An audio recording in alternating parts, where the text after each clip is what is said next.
रामायण में राम सेतु के निर्माण में गिलहरी का महत्वपूर्ण योगदान। माता सीता का हरण होने के बाद भगवान राम को लंका तक पहुंचना था, तो उनकी वानर सेना जंगल को लंका से जोड़ने के लिए समुद्र के ऊपर पुल बनाने के काम में लग जाती है। पुल बनाने के लिए पत्थर पर भगवान श्री राम का नाम लिखकर पूरी सेना समुद्र में पत्थर डालती है।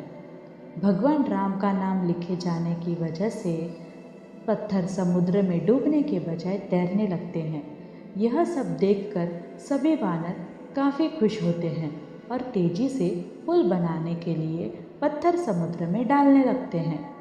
भगवान राम पुल बनाने के लिए अपनी सेना के उत्साह, समर्पण और जुनून को देखकर काफ़ी खुश होते हैं। उस वक्त वहाँ एक गिलहरी भी थी जो मुंह से कंकड़ उठाकर नदी में डाल रही थी। उसे ऐसा बार बार करते हुए एक वानर देख रहा था। कुछ देर बाद वानर गिलहरी को देखकर मजाक बनाता है।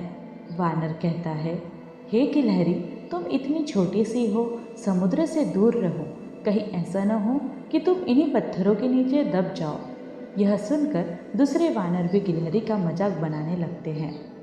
गिलहरी यह सब सुनकर बहुत दुखी हो जाती है। भगवान राम भी दूर से यह सब होता देखते हैं। गिलहरी की नज़र जैसे ही भगवान राम पर पड़ती है, वो रोते रोते भगवान राम के समीप पहुंच जाती है। परेशान गिलहरी श्री राम से सभी वानरों की शिकायत करती है। तब भगवान राम खड़े होते हैं और वानर सेना को दिखाते हैं कि गिलहरी ने जिन कंकड़ों व छोटे पत्थरों को फेंका था, वो कैसे बड़े पत्थरों को एक दूसरे से जोड़ने का काम कर रहे हैं।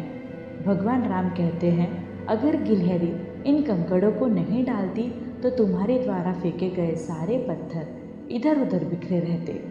ये गिलहरी के द्वारा फेंके गए पत्थर ही हैं जो इन्हें आपस में जोड़े हुए हैं।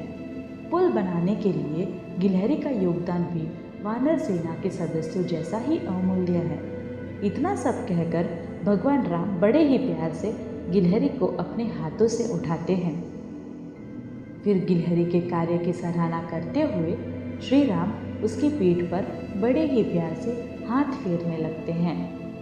भगवान राम के हाथ फेरते ही गिलहरी के छोटे से शरीर पर उनकी उंगलियों के निशान बन जाते हैं। तब से ही माना जाता है कि गिलहरियों के शरीर पर मौजूद सफ़ेद धारियाँ कुछ और नहीं बल्कि भगवान राम की उंगलियों के निशान हैं। वह निशान उनके आशीर्वाद के रूप में मौजूद है। कहानी से हम यह सीखते हैं कि दूसरों के कार्य का मजाक नहीं बनाया जाना चाहिए। कार्य में किसी भी तरह का योगदान महत्वपूर्ण होता है। साथ ही दूसरों द्वारा मजाक बनाए जाने के बावजूद आपको अपना आत्मविश्वास कभी नहीं खोना